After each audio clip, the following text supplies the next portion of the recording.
Today's video is brought to you, of course, by Expressvpn. Expressvpn for $7 a month will protect you and all your privacy and all the things that you do on the internet, whether it's with your phone, your tablet, or more specifically, your gaming consoles and gaming PC. Now, for me personally, I do a lot of traveling. I'm always on the go, and sometimes I want to be able to get games early or games that are locked behind time restrictions or region restrictions for the sake that maybe games aren't available here in the United States. With ExpressVPN, you can totally download those games safely now, right away, whenever you'd like. And one of the cooler things is if you have friends all over the world, you can connect with them securely. So if you're like, hey, I want to play with friends in a different country and not there being that much lag, you can totally do that using ExpressVPN. So my friend Diedrich, he lives on the other side of the world from me, and every now and then we want to get together and play Final Fantasy XIV online. With ExpressVPN, he and I can play together by connecting to a server in the same country as each other and getting an IP address to go along with it, severely helping with reducing latency. So if you want to sign up today, head over to expressvpn.com/complete and you will get 3 months free. ExpressVPN, ExpressVPN.com/COMPLETE. Signing up today helps support the show, so help us out today. Again, thank you, ExpressVPN. Keep on gaming, guys, and enjoy today's episode. A lot of people out there think it'd be fun to be a detective. Exciting car chases, carrying a gun, meet some dames, etc. But what they forget is that crime is not a game. People die, and sometimes the bad guys get away. And as a completionist, I can relate, because there are times when even the game is not a game. And this is one of those times. But that's why I'm happy that I had the partner that I did. And with the help of the great Detective Pikachu, I feel that it's time to complete Detective Pikachu. Here comes a new challenger! Yes! Danger!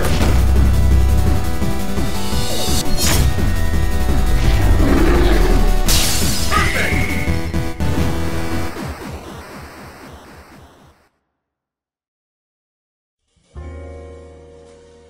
It was a Saturday afternoon at the Completionist. We don't just beat the games, we complete them. And on a Saturday afternoon, you can catch me and my team uploading videos on YouTube. A 2-bit armpit in the corner of the internet that's been taking advantage of its content creators for years.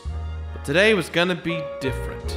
Today, I had a special partner on my side that was gonna make everything go my way. But he wasn't just a cute face from a recognizable commodity, no. He was a perfect dick.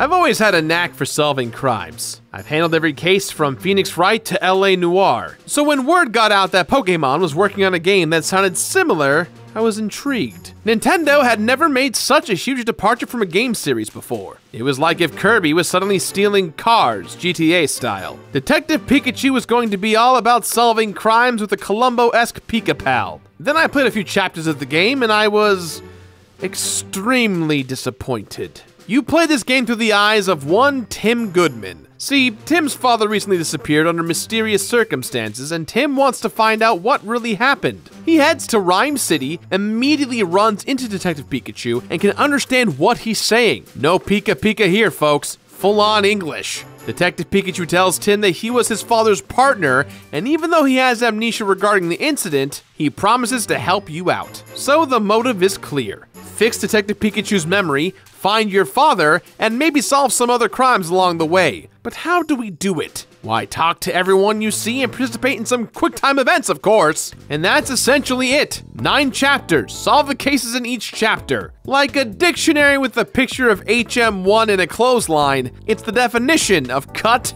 and dry. The game looked as bland as a saltine cracker left out in the rain, and it played that way too. I was ready to move on and never have to talk about this game again. And then they announced the movie. The Detective Pikachu movie is not the first Pokemon movie to be released on the big screen. However, all the previous Pokemon films felt like episodes that happened to be released in theaters. Meanwhile, the Detective Pikachu movie feels more like a big Hollywood picture that just happens to have Pokemon in it. This is mainly due to the fact that it's a live-action film. The Pokemon look realistic, and it has big stars like Ryan Reynolds. That's right, Van Wilder is playing Pikachu, not to mention Pikachu's potty mouth. Parental guidance is indeed suggested.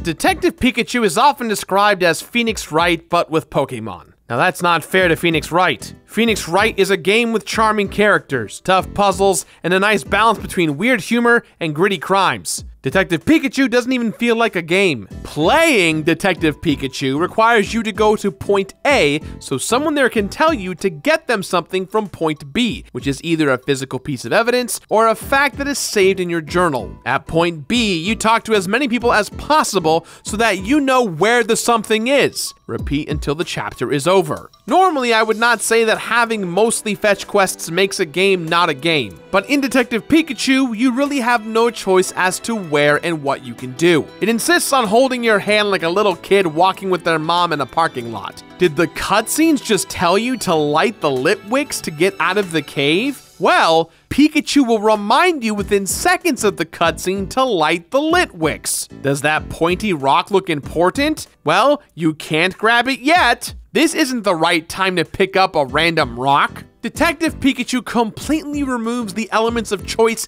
and exploration that make Pokemon famous. You don't really get to use your wits to solve these crimes. Detective Pikachu makes the decisions for you. Also, adding QuickTime events during a cutscene doesn't make something more of a game. The ones featured in Detective Pikachu are the worst example of this. All you have to do is hit the A button, and if you mess up, one of two things will happen. One, you get to immediately try again from the exact same point that you messed up at, or two, the cutscenes continue as normal. Now, the main excuse I hear for this is that it's a kid's game. It's supposed to be easy and really hold your hand through the game. To those people, I have two words for you: humongous entertainment. Humongous Entertainment created many similarly styled games such as the Putt Putt and Pajama Sam series. However, somehow these games never got boring and let the players explore on their own. These games appealed to children on their level and never treated them like they were idiots, unlike Detective Pikachu.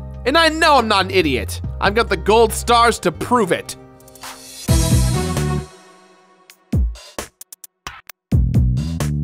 Pikachu is the only redeeming part of the whole game. Being a detective can be a lonely existence, especially when the case can get as monotonous as this one. That's why it's important to have a partner that you like. And no one can ask for a better partner than the titular Detective Pikachu. This Pikachu has personality, unlike every other character in the goddamn game. Everyone else looks and acts like a character from a bad Barbie game on the Nintendo DS. He's a gruff little guy that loves coffee and sweets. He has an ego and thinks of himself as the greatest detective in the world. He wears a hat akin to Sherlock Holmes and isn't afraid to make a pass on a human woman. Not only that, but he actually has a motivation that he works towards. He wants to save your dad, and he'll do anything to make it work, even work with mysterious figures behind the scenes. Pikachu also translates for the other Pokemon in the game. While you can understand Detective Pikachu just fine, you cannot speak to any other Pokemon. Pikachu acts as a translator, and these conversations are actually pretty funny. For example, talking to Brion about snot bubbles, or not realizing that a Minccino has a crush on him. There is also an icon on the touchscreen shaped like Detective Pikachu. Tapping on it will cause a short cutscene to occur. These show off his personality really well, and even give you some nice tips on being a detective and coffee. Sometimes this icon will light up. If you click on it, then Pikachu will either give you advice on the current case, or act out a specific animation for the Pokemon or area he is near. These are even more charming, and I wish this was more of what the game was. But like a Cubone who had just lost its mother, I have a bone to pick. These cutscenes are called Pika prompts and serve as the only collectible in the entire game. While there are 10 specific Pika prompts in each chapter, the general Pika prompts happen randomly. There are a total of 158 total Pika prompts, and the general Pika prompts make up a third of them. So you better start clicking and hope RNG works in your favor. Or you can just do what I did. The Detective Pikachu game was released with its own extra large amiibo. It's huge, it looks great, and if you put it up to a new Nintendo 3DS, it unlocks every single Pika prompt in the game up to where you are. If you beat the whole game, it gives you all the general Pika prompts. Now, a lot of people out there might say this is cheating and that I'm not a true completionist because I didn't have to spend the time randomly clicking for dozens and dozens of hours. But I mostly bring this up because it shows that the amiibo itself actually has more value towards the game than playing the actual game. And that, my friends, should never happen. Every time you find another Pika prompt, it gets added to a playlist on the main menu. And at any time, you can go back and access those prompts and play them back. But my favorite thing about Detective Pikachu, the character, is the potential. I was so invested in this character that I started developing my own theories about what was going on. In fact, I'd like to share one of those theories with you right now. Possible spoilers for the Detective Pikachu movie and or its sequels that haven't happened yet. When you first meet Pikachu, he says he has amnesia and can't remember the accident. He simply believes that your dad is still alive, and he really likes coffee and sweets. When you visit the coffee shop a second time, your father's partner, who runs the detective agency, comments on how that Pikachu never liked coffee before the accident. My theory, based on the evidence presented before me, is that Detective Pikachu is actually your father, Harry Goodman. It would explain why Pikachu is such a good detective and why you're the only person who can speak with him. It's the familial bond between a father and son. But mostly, this theory is just an example of how much more interesting this game could have been. There is a lot of potential in the character of Detective Pikachu. He's just stuck in this crummy ass game. Hopefully the movie will treat him better and make sure that Detective Pikachu is not just an HM5 and a mythical creature that's half man and half goat. A flash in the pan.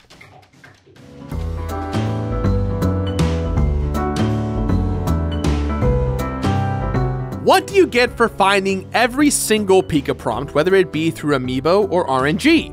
Nothing, nada, bubkiss, schlick, zilch. You've simply played through a boring game and watched some cute GIFs. You'd be much better off if you just HM3 to Spider's home, surfed the web. As I solved the case of Detective Pikachu, there were 9 chapters solved, each one more patronizing than the last. 158 Pika prompts found with the help of an Amiibo that stands out above every other Amiibo ever created. And one more hidden machine-based catchphrase if you want to HM8 into that kind of thing.